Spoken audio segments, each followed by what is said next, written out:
السلام عليكم. نقدم لكم واحد الزعلوك خفن زربن.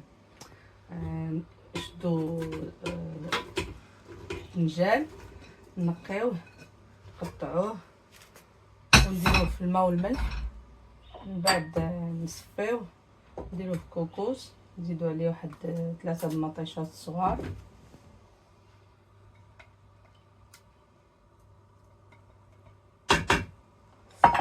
الربيع، شويه الحامض مسير، والعطريه عندنا تحميره عفوا، الخرقوم، البزار، الثومه السودانيه، كمون، الملح، وشويه ديال قزبور حبوب، واحد الكاس مخلط ما بين الزيت العود والزيت الروميه. نحركو هادشي،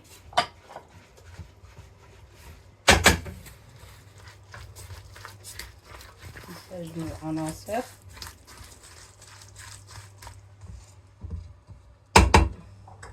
صافي، ونسدو على الكوكوس.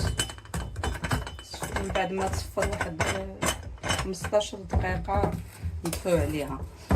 العافيه تكون مهيله بحال شي شمعه.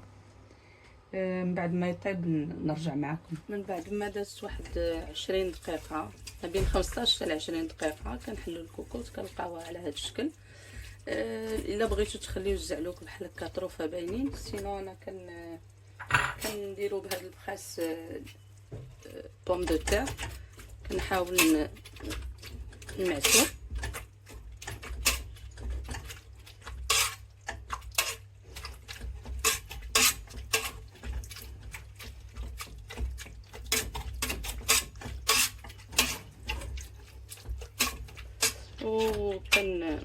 من بعد كنجهد على العافيه باش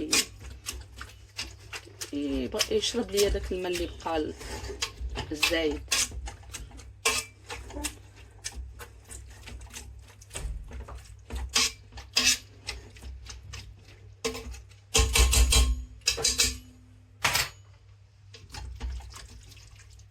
المهم نكمل هذه المرحله ونرجع معكم باش نوريكم الطبق في شكله النهائي. في الاخير كنضيفو الربيع، اخر مرحله باش يبقى شويه باين، واحد معلقه كبيره ديال عصير الحامض،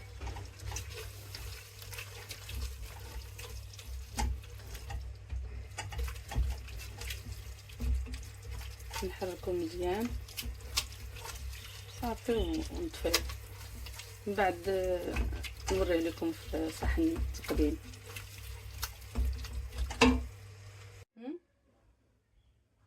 وهذا هو الطبق النهائي ديال الزعلوك، نتمنى يعجبكم وشهيه طيبه.